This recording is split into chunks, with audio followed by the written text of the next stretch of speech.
Good morning. आज हम विश्व जनसंख्या संरचना के अंतर्गत अध्ययन करेंगे साक्षरता एवं व्यावसायिक संरचना। तो देखिए, साक्षरता जनसंख्या की एक गुणात्मक विशेषता होती है जो किसी क्षेत्र के सामाजिक और आर्थिक विकास का एक विश्वसनीय तथा यथार्थ सूचक होता है।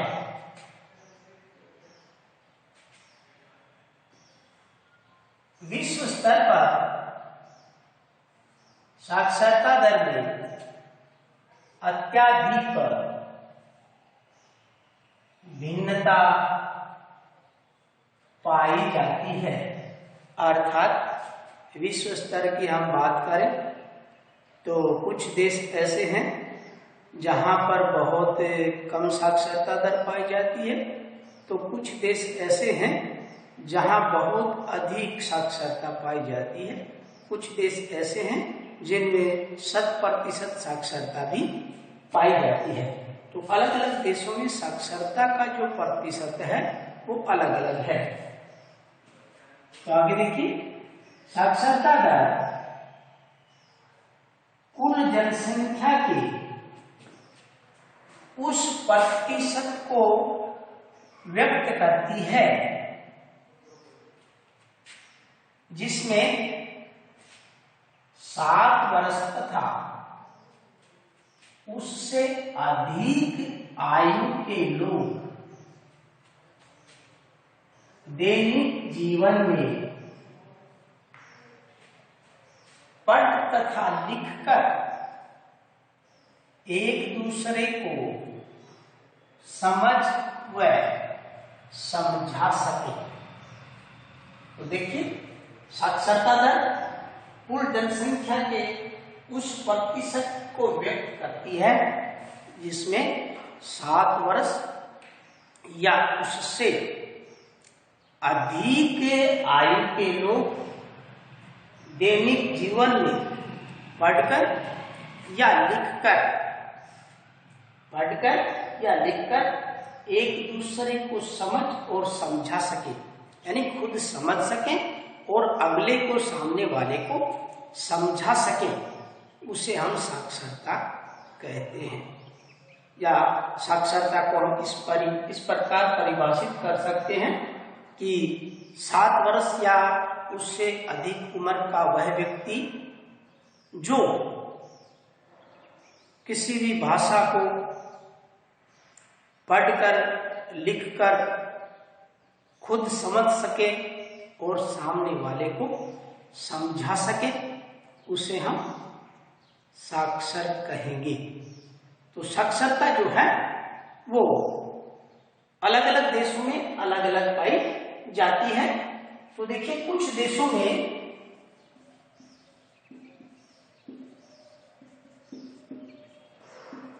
साक्षरता 100% पाई जाती है।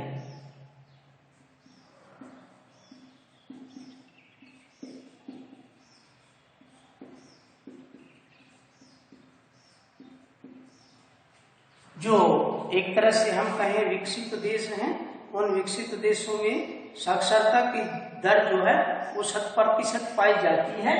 जैसे जापान, डेनमार्क,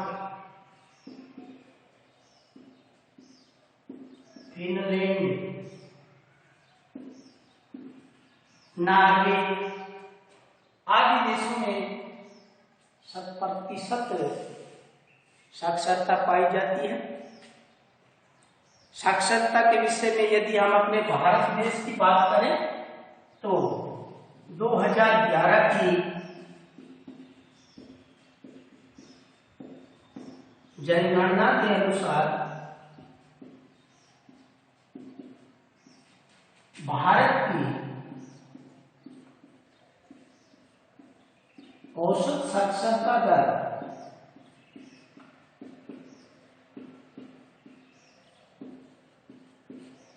74.04% है।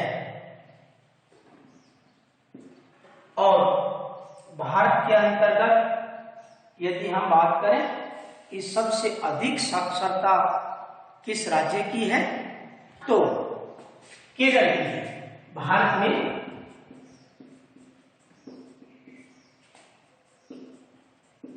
सर्वाधिक साक्षरता केरल राज्य की है।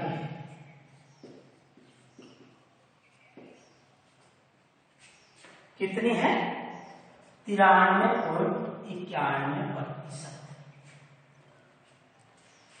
तो देखिए साक्षरता का क्या महत्व होता है कि जिन देशों में साक्षरता अधिक होती है वो देश हर क्षेत्र में उतनी ही प्रगति करता है, उतनी ही उन्नति करता है। जिन देशों में साक्षरता एवं शिक्षा पर विशेष ध्यान दिया जाता है वहां की जनसंख्या विभिन्न क्षेत्रों में,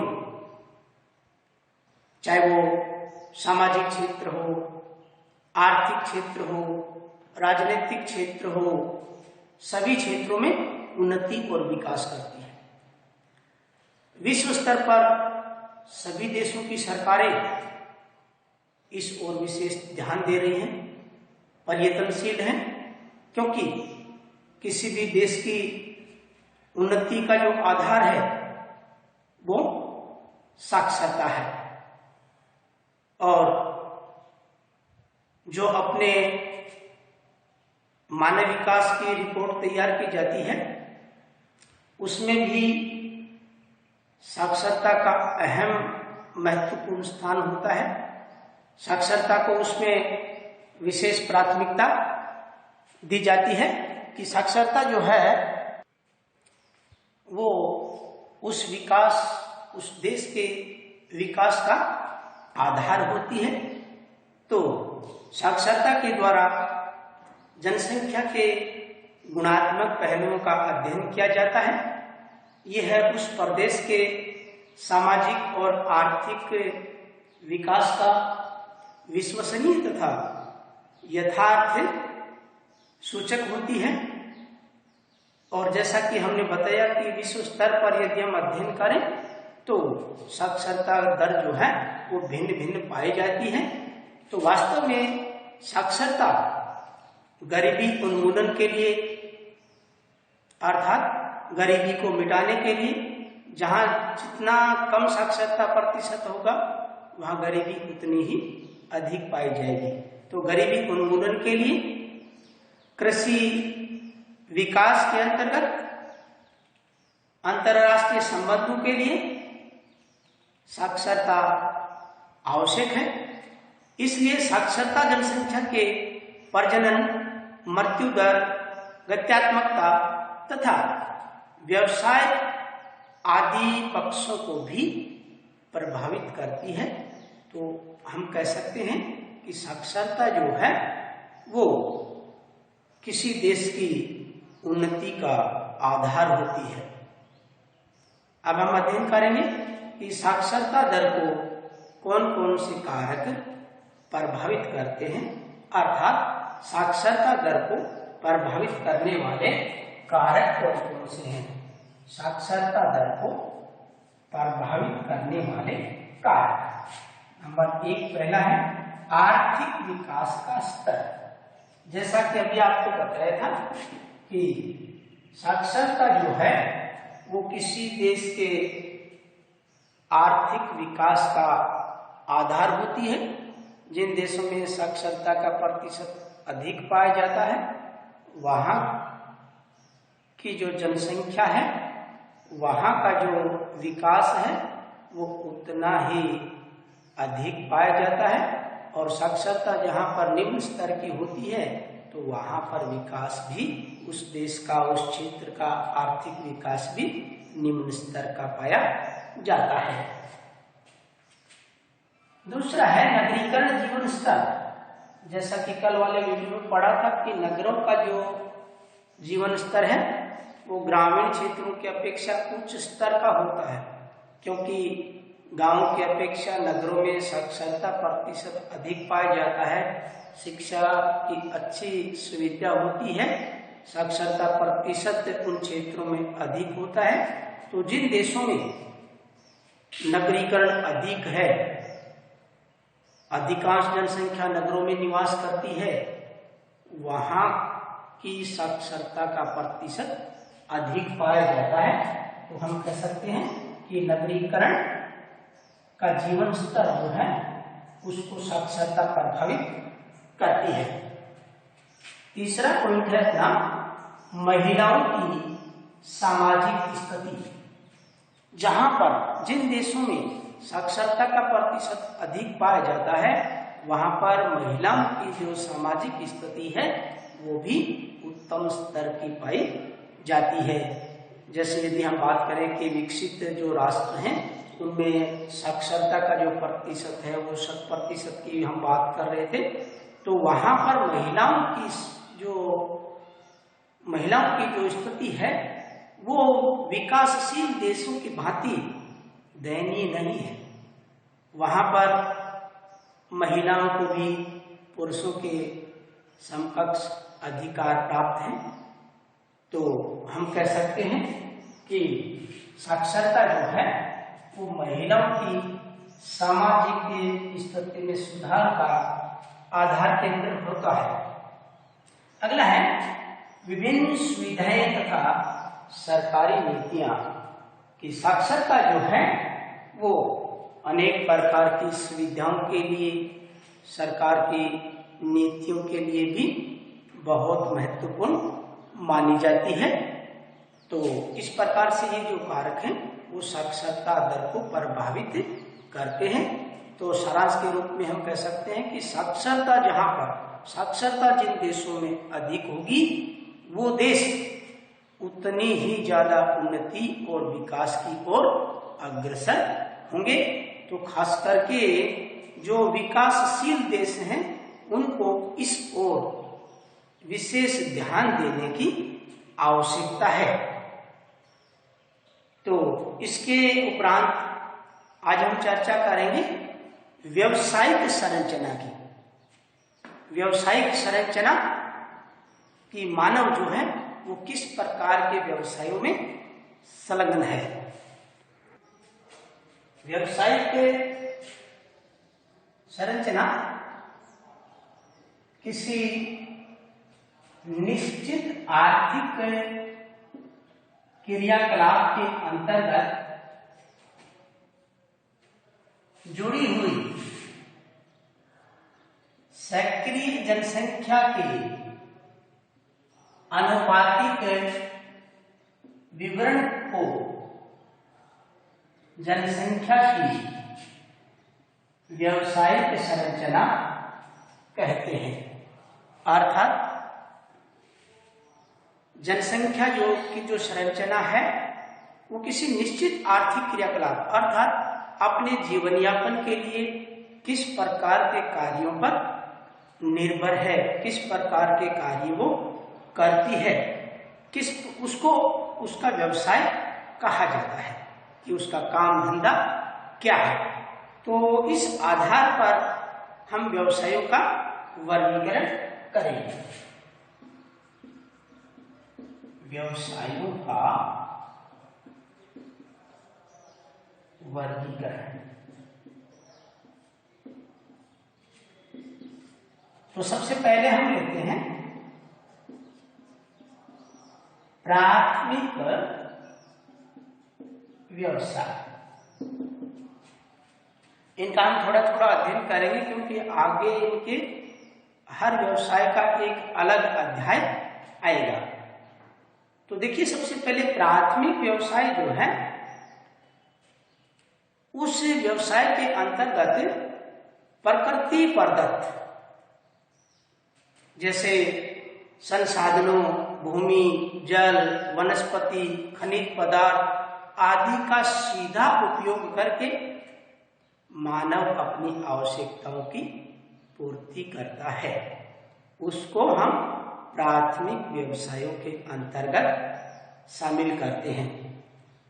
तो अधिकांश प्राथमिक व्यवसाय जो हैं वो सरल और परंपरागत आदिवासी आर्थिक सामाजिक संरचना के प्रतीक होते हैं, या हम यूं कहें कि जो अल्प विकसित या विकासशील जो देश हैं उनमें ये व्यवसाय पाया जाता है। दूसरी तरफ जो विकसित राष्ट्र हैं उनमें इस व्यवसाय का प्रतिशत बहुत ही कम पाया जाता है। तो इसके अंतर्गत देखिए कि आखिर यानी शिकार करना, पशुपालन, पशुचारण,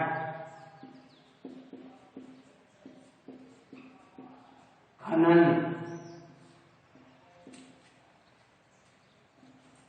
इत्यादि क्रियाएं आती हैं। संग्रहण करना, जैसे आदिवासी जंगलों से कंदमूल, फल फूल आदि को एकत्रित करते हैं, ये सारी क्रियाएं प्राथमिक व्यवसाय के अंतर्गत आती हैं। तो हम कह सकते हैं कि प्राथमिक व्यवसाय के अंतर्गत आखेट, कृषि, शिकार करना, यानी जो सीधी सीधी प्रकृति से जुड़ी हुई हैं उनका मानव सीधा उपयोग करता है, उसको हम प्राथमिक व्यवसाय कहते हैं। दूसरा प्रकार हम लेते हैं द्वितीयक व्यवसाय। द्वितीयक व्यवसाय, तो द्वितीयक व्यवसाय के अंतर्गत देखो खास करके विनिर्माण आता है। विनिर्माण उद्योग, अब देखिए विनिर्माण उद्योग किसे कहते हैं कि जो प्रकृति प्रदत्त, जैसे कि प्राथमिक व्यवसाय में जो प्रकृति प्रदत्त पदार्थ थे उन पदार्थों का मानव सीधा उपयोग नहीं करता। तो द्वितीयक व्यवसाय में क्या होता है, प्रकृति प्रदत्त उन सभी पदार्थों को मानव अपनी शारीरिक अथवा यांत्रिक शक्ति के द्वारा, भले वो शारीरिक शक्ति का इस्तेमाल करे, भले वो यांत्रिक शक्ति का इस्तेमाल करे, शारीरिक अथवा यांत्रिक शक्ति के द्वारा उस पदार्थ के रंग, रूप, आकार में परिवर्तन कर लेता है, उससे उसकी मूल्य वृद्धि हो जाती है। तो ये द्वितीयक प्रकार की गतिविधियां होती हैं, तो इसको हम द्वितीयक व्यवसाय कहते हैं। या हम कह सकते हैं कि प्रकृति प्रदत्त संसाधनों का उपयोग सीधा न करके मनुष्य उनको परिष्कृत करके उपयोग में लेता है, उनको हम द्वितीयक व्यवसाय कहते हैं। जैसे कि हम कहें कि गेहूं से आटा बनाना, आटे से अन्य वस्तुएं बनाना, गन्ने को पिरो करके उससे चीनी बनाना, सरसों से तेल निकालना, इस प्रकार के अनेक उदाहरण हम ले सकते हैं जिनको हम द्वितीयक व्यवसाय में शामिल कर सकते हैं। उसके बाद में हम लेते हैं तृतीयक व्यवसाय। तृतीयक व्यवसाय, अब देखिए तृतीयक व्यवसाय जो है उसका उत्पादन से संबंध नहीं होता, उसके अंतर्गत एक दूसरे की सेवाएं जुड़ी रहती हैं, इसको हम सेवा सेक्टर भी कह सकते हैं। तो इसके अंतर्गत खास करके परिवहन, संचार, बैंकिंग सेवाएं आदि को हम शामिल कर सकते हैं। तो तृतीयक जो व्यवसाय है उसका तो किसी वस्तु के उत्पादन में कोई विशेष योगदान नहीं होता, लेकिन उसको लाने के लिए, ले जाने के लिए, उसको चलाने के लिए इस व्यवसाय का महत्वपूर्ण योगदान होता है। उसके बाद हम लेते हैं अगला चतुर्थक व्यवसाय।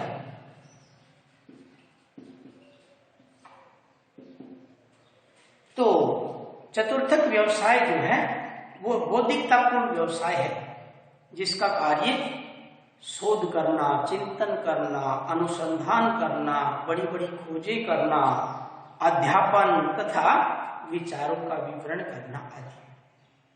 अब ये जो व्यवसाय है ये बहुत कम परंतु आर्थिक दृष्टि से, अर्थव्यवस्था की दृष्टि से, पैसा कमाने के उद्देश्य से ये सबसे महत्वपूर्ण व्यवसाय होता है। तो विकसित देशों में सबसे ज्यादा किया जाने वाला ये व्यवसाय होता है। तो इस प्रकार से हमने इन व्यवसायों के बारे में थोड़ा थोड़ा अध्ययन किया। थोड़ा अध्ययन इसलिए किया कि आगे इनके अलग अलग अध्याय आएंगे। चारों व्यवसायों को 4 अध्यायों में हम अलग अलग विस्तार से समझेंगे। तो आज के लिए केवल इतना ही। नमस्कार, आपका दिन शुभ हो।